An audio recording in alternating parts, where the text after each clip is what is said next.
What if the most explosive royal racism scandal was a paid performance?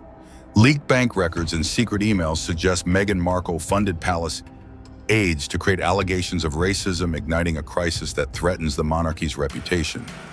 Tonight, we uncover the payments, coach testimonies, and the palace's response. As a journalist, I find this saga deeply troubling.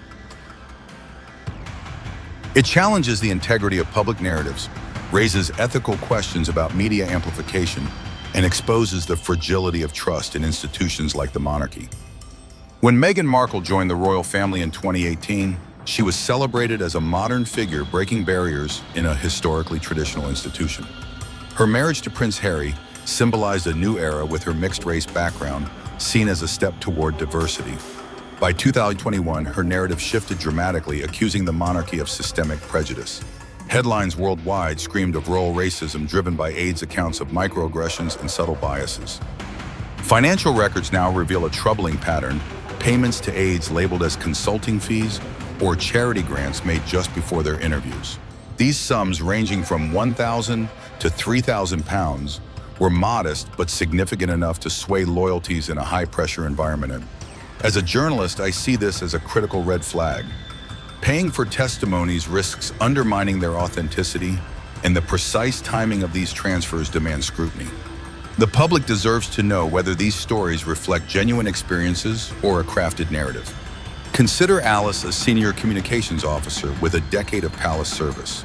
Once a staunch defender of royal protocol, she shared chilling stories of overheard insults, such as a senior royal's alleged remark about Meghan's vibrant spirit clashing with palace culture. Emails obtained through a whistleblower show Meghan's team sent Alice talking points outlining desired themes and offering payment for her cooperation. Her bank account received deposits including £1,500 matching her interview dates with major tabloids. Similarly, Mark, a palace photographer, admitted to friends he was coached to describe events he never witnessed, like a security detail's whispered comment about Meghan's accent. He received £2,200 framed as support for his community outreach work. Priya, a junior aide coordinating guest lists, claimed a senior staffer made a remark about Meghan's foreign sensibilities at a Buckingham Palace luncheon. Catering logs later revealed no such event occurred on the cited date. These cases were not isolated, but part of a coordinated effort.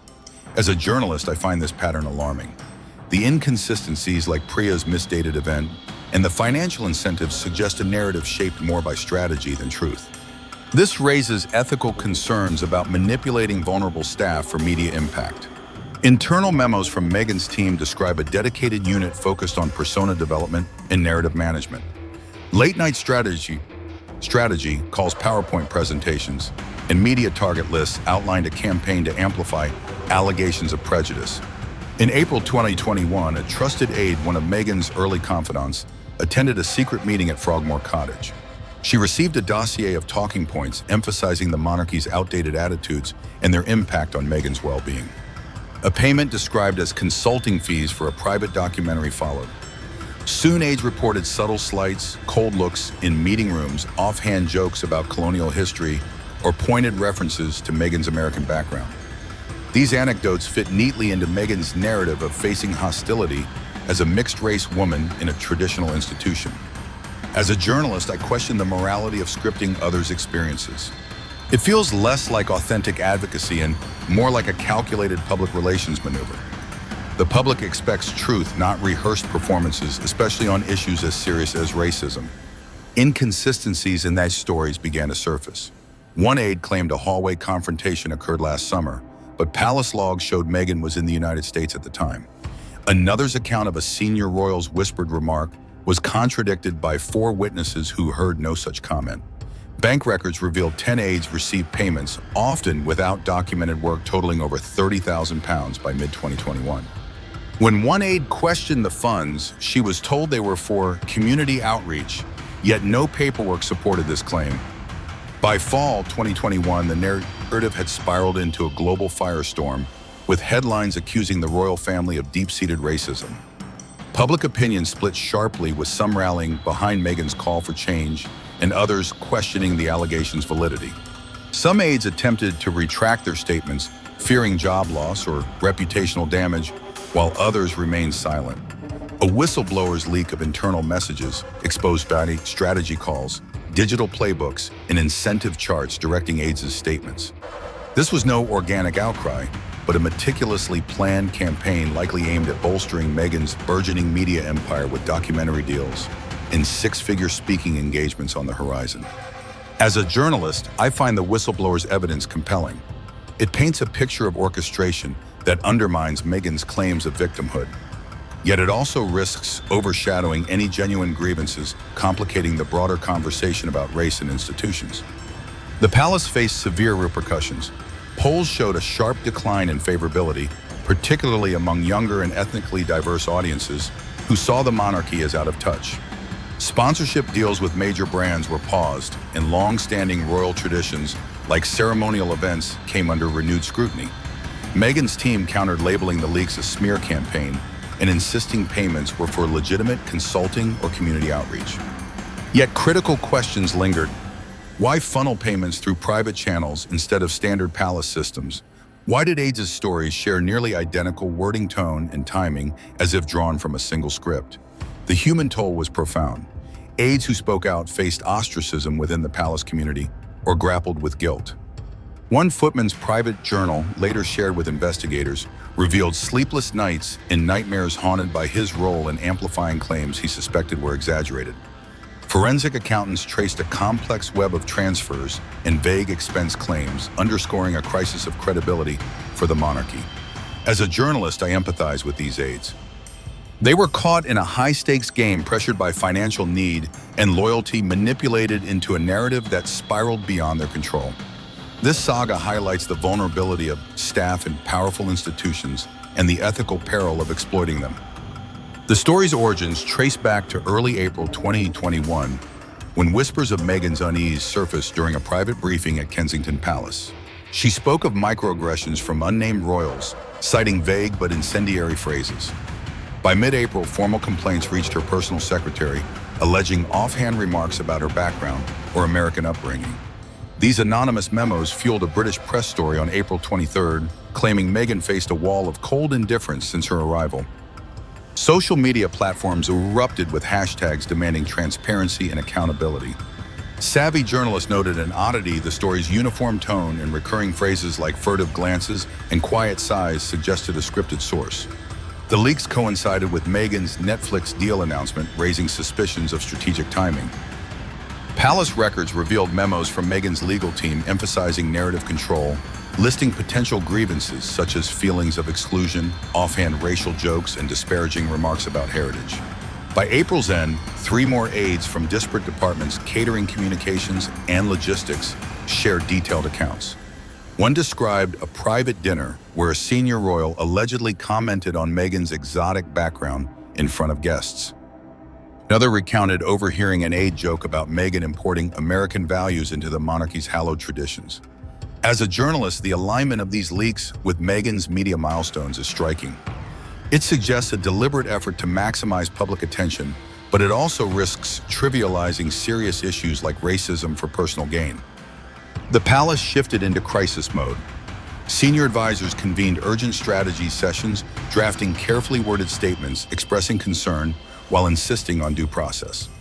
Private investigators were hired to trace the leak's origins with a dual mandate: identify the initial sources and check for compromised palace systems. Cybersecurity logs revealed a spike in access to sensitive personnel files in late March, just weeks before the first public accusation suggesting someone harvested names to construct credible sources.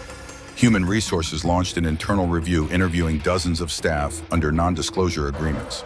Some recounted innocuous exchanges like compliments on Meghan's elegance or polite inquiries about her California roots. Others recalled minor comments, but none rose to systemic racism. Some aides cited in the memos denied any knowledge of wrongdoing, with a senior housekeeper shocked to see her name in a leaked document, insisting she never spoke to the press. A junior footman claimed his testimony was entirely fabricated, stitched together from overheard gossip. A leaked email from Meghan's team dated April 15th instructed advisors to secure 3 sources: 1 household staffer, 1 administrative officer, and 1 external contractor for microaggression stories, complete with a spreadsheet of names and phone numbers. Buckingham Palace issued a brief statement promising a thorough review, but its restrained tone fueled perceptions of evasion. Global reactions were polarized. United States columnists decried the palace's response as emblematic of entrenched privilege, while South Africa and India drew parallels to colonial legacies. As a journalist, I see the palace's cautious approach as a double-edged sword. It avoids inflaming the situation but risks appearing dismissive, alienating audiences who demand accountability. Meghan's Netflix project, announced on April 28th, promised unfiltered insights into palace life. Critics viewed the timing as opportunistic, capitalizing on the scandal's heat, while supporters pointed to her philanthropic work and candid Oprah Winfrey interviews as evidence of sincerity.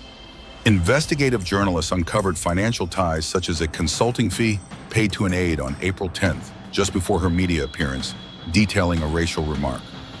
Another report traced charitable donations through a third-party foundation linked to Meghan's spokesperson earmarked for palace staff. Public trust fractured, with older demographics siding with the palace, dismissing the allegations as a publicity stunt, and younger audiences leaning toward Meghan's experiences of microaggressions. By May 2021, the crisis had metastasized. The palace's press office issued daily clarifications, rebuttals, and pleas for patience, while Meghan's team maintained a drumbeat of hints at deeper revelations. Investigators uncovered remote logins from a private research firm known for reputation management, occurring in the pre-dawn hours of March 28th, days before the first leak. Payroll audits revealed small regular payments, sometimes as little as £1,000, labeled as special project fees corresponding with aides' media appearances. Aides described an atmosphere of pressure, with warnings that refusing to speak could jeopardize contract renewals. As a journalist, the digital and financial evidence is persuasive. It points to a sophisticated operation, not a grassroots awakening, but it also underscores the challenge of separating orchestrated claims from potential truths. By December 2021, several aides recanted, admitting they were coached and paid. A prominent tabloid ran a story, "Palace Insider Speaks Out," chronicling their regrets, though proving private conversations remained elusive. Public debate polarized, with hashtags Meghan Justice and royal cover-up trending in alternating cycles. The palace denied systemic racism but acknowledged varied experiences, debating whether to release payroll records or maintain a defensive posture. The scandal spilled into international diplomacy. Commonwealth leaders who had hosted Meghan and Harry on goodwill tours began distancing themselves. Invitations to cultural events were rescinded, and official photo opportunities were canceled. In Australia and Canada, headlines prompted parliamentary questions about funding future royal tours. A veteran royal patron, Daniel Baron-Boy, expressed dismay in a European magazine, lamenting the spectacle, but urging focus on legitimate race concerns. Palace morale plummeted, with staff fearing every conversation could leak. By 2022, the palace faced a choice: release all relevant documents to preempt further leaks, or hope public fatigue would dull the scandal's edge. As a journalist, the diplomatic fallout illustrates the scandal's global stakes. It exposed the monarchy's vulnerabilities in a world increasingly critical of traditional power structures, forcing a reckoning with its public image. Investigators traced a detailed paper trail. On March 10, 2021, Meghan Consulting issued a £1,200 transfer to a junior communications officer, who later reported a dismissive remark about Meghan's heritage. Payments of £1,000 to £2,500 preceded other allegations, often split into installments. Auditors flagged over £30,000 in undocumented special project fees by mid-2021 paid to aides across catering, communications, and property management. Messages from a research firm's servers showed Meghan's team directing aides to emphasize exclusion and racial undertones, with spreadsheets listing names, departments, and preferred media outlets. Draft press releases and testimony prompts like "I felt unseen in my workplace" matched published stories verbatim. A Shell Foundation, funded by Meghan's office, dispersed grants such as £2,000 to a footman who admitted the money arrived before his interview. Meeting records from Frogmore Cottage workshops in late March showed aides coached to keep stories vague to avoid cross-examination. As a journalist, this evidence is meticulously damning. It reveals a campaign blurring legitimate consulting with narrative control, challenging the media to scrutinize sources rigorously. Alice's televised interview described a royal's remark, but private messages showed her unease, citing a 1,500-pound payment in coached lines. Mark confessed to fabricating a story for 2,200 pounds, claiming he never heard the security details comments. Priya's misdated luncheon story relied on provided talking points, later contradicted by palace logs. Aides faced subtle intimidation with threats of marginalization or contract non-renewal.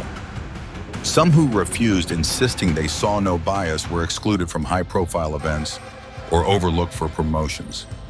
Recantations in December 2021 revealed pressure to align with Meghan's narrative. Psychological experts noted memory conformity, where repeated suggestions reshaped aides' recollections, amplified by financial incentives. Moral licensing allowed aides to justify participation, viewing payments as validation.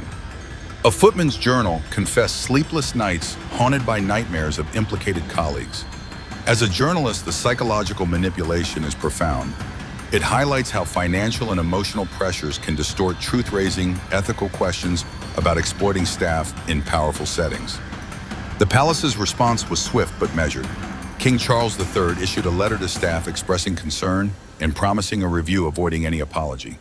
Queen Camilla's statement through Clarence House emphasized loyalty to Meghan as family-blaming rogue actors. A task force led by the master of the household and keeper of the privy purse investigated claims and assessed public image damage. Daily briefings debated aggressive actions like publishing redacted emails versus cautious denials. The palace chose to deny systemic racism paired with mandatory diversity training. Social media campaigns highlighted Meghan's charitable work with youth groups and women's shelters to counter allegations. Prince William, during a children's hospital visit, expressed regret for any family pain, emphasizing respect and compassion. Exclusive interviews with loyal staff, housekeepers, drivers, equerries attested to a respectful environment. A leaked official's remark dismissing the scandal as American melodrama sparked backlash, forcing a rare apology. Legal letters targeted tabloids, with one outlet fighting back, citing press freedom. A third-party review of workplace culture acknowledged isolated insensitivities but denied systemic issues, recommending diversity workshops and a new diversity officer.